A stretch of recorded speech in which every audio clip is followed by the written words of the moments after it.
Greetings YouTubers on this mid-July 2012 day. Nope, it's not just another excuse to try and show off a flower border, it's to show you something far more insidious and nefarious that's occurred. If you recall the last video of the whole plot a few weeks ago filmed, it was quite verdant, that's the word of the year here, and you'll recall everything was abundant and green, if a little behind.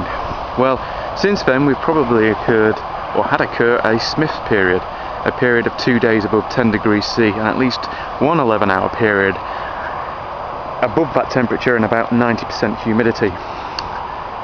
If you take a look, you'll notice the defoliation of all varieties of potatoes here, and they're not too bad. There's signs of it there. It's the B word. Can you guess what that is? Yep, that's blight.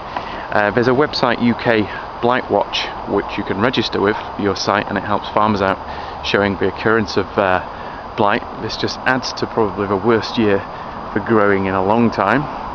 You can see it's beginning to spread, and there's perhaps some more significant areas over here. And given that you can recall a video of just a few weeks ago, you'll see how quick these are dying back. The Imperial War Museum North, I purchased a book, Dig for Victory, based on radio reports from World War II when the UK was trying to become self-sufficient in food. And there's an entry by the author who talks about how any dieback of potatoes by mid-August, bar perhaps second earlies, is blight.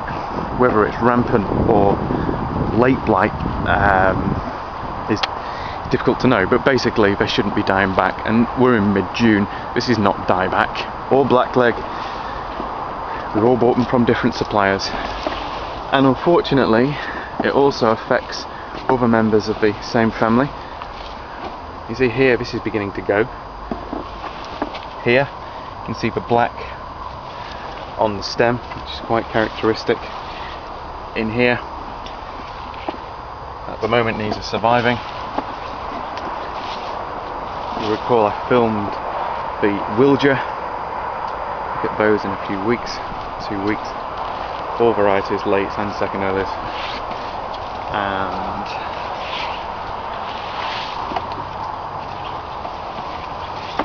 here we see a tom that has really caught it, and I'm trying to show you some infected fruit, but none are playing ball at the moment. Bits of black spot coming through there. Blight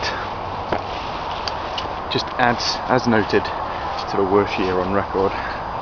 My experience has been, if it's two people who argue there's blight or consider there's blight and two people who say it's not, nearly always in my experience the people who say there's blight are usually right.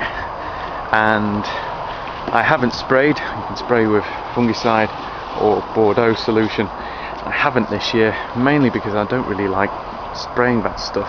However, for next year, given that we might have some wild potatoes not dug up, and if the weather's not playing kind, we might get a second outbreak of blight next year, then I might consider doing it prophylactically. Given there's been no immediate end to the weather and you have to spray every 7 or so days, I would have been spraying for the last 6 weeks. And here you can see a real classic sign there.